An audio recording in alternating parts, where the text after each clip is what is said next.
Good morning, everyone, or whatever time of day you happen to be watching. My name is Janet, and I am here in the UK at the moment, but sometimes I also work in India.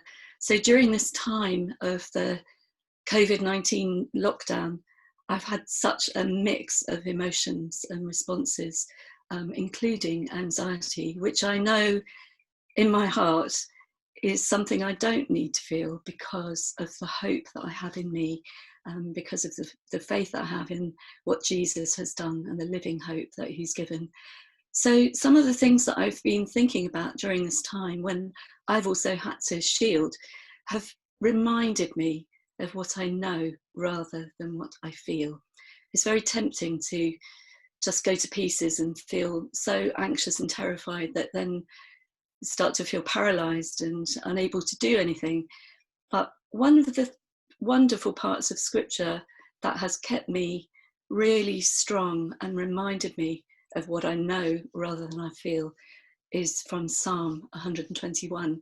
And this is a psalm that I've had given to me in different ways throughout my life. And in a sense, we're all on a journey now, and this is an unexpected part of the journey, which none of us ever really thought we would encounter. It's so different from even war, when people were separated in a time of danger and unknowing. But my mum, who many of us who might be watching today knew, she twice in my life, she wrote Psalm 121 in the front of a Bible that she gave to me before I set off on my travels. The very first time when I was 20, going to India, she gave me a little zip Bible so that I would have it with me. And in the front, it's got Psalm 121, which I'll read. It's actually a song of ascents. And I've thought of it so many times that I can kind of picture myself, even though I'm not in this position that the psalmist was imagining when he wrote, or where he was actually placed. He says, I lift my eyes to the hills. Where does my help come from? My help comes from the Lord, the maker of heaven and earth. He will not let your foot slip. He who watches over you will not slumber. Indeed, he who watches over Israel will neither slumber nor sleep. The Lord watches over you. The Lord is your shade by day and night, and is your shade at your right hand. The sun will not harm you by day, nor the moon by night. The Lord will keep you from all harm. He will watch over your life. The Lord will watch over your coming and going, both now and forevermore. And especially with the coming and going, or the staying in. I've often remembered that psalm, and especially the people that I work closely with in India. I've thought of them so many times and been connected with them. And what I feel is so special is to know that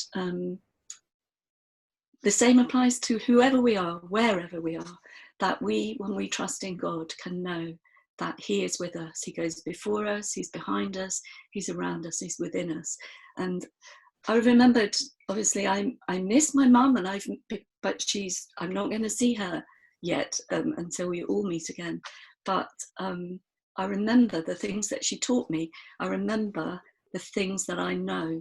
And this is what I've shared with the people that I work with who've been going through huge anxiety because they're in a remote place when they can't work, they're not earning any income, they are worried about how they will provide for their families. So I've been reminding them to hold on to what they know rather than what they feel, and to trust God. So I think so many of us have felt that pain of separation. We've felt isolated, especially if we are on our own, but reminded of so many amazing things that God has done and that cannot be changed and cannot be taken away from us.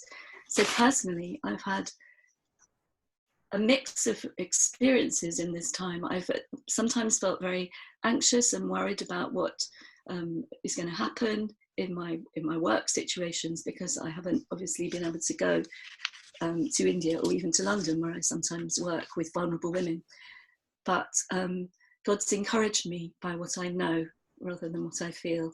And another verse that I love is from Isaiah, which I've noticed that every one of us who's shared during this time have reminded us of God's promises, and being real, because we can't deny the reality of this situation, that actually nothing can take away that living hope that we have.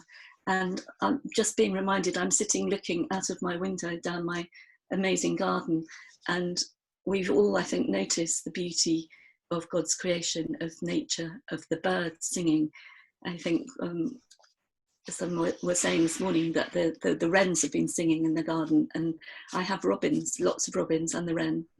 And robins have even fed out of my hand in the last week or two. And this is such a special experience I've loved birds since I was a child, but somehow it also reminds me that we're not on our own, that God cares, even for the birds and the nature. Lots of people have commented that there's very beautiful signs of nature during this time. The roses are more beautiful. And I'm very thankful that I can hold on to what I know, and I can also be thankful that this is happening at this time of year. Imagine if it happened in the winter when it was dark and cold, and it would have been much harder to carry on all the things that we've been needing to do with just keeping going. But so I think just it's reminded me how we need to depend on God. He is faithful, and he knows the plans that he has for us. He won't let us endure more than we can endure.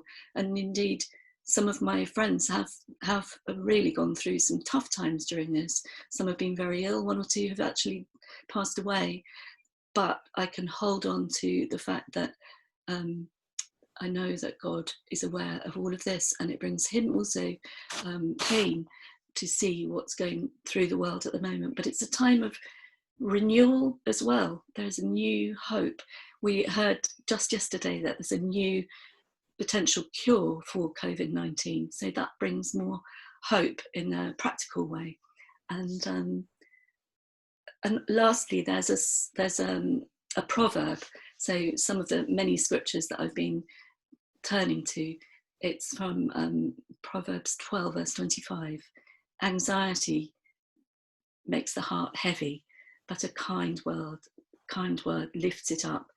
And that is something that's really important, kindness. And so many people have been kind, and that has been a blessing to me. I've had kindness with people helping me with shopping. My nephew and his wife have been shopping every week for me and for my dad.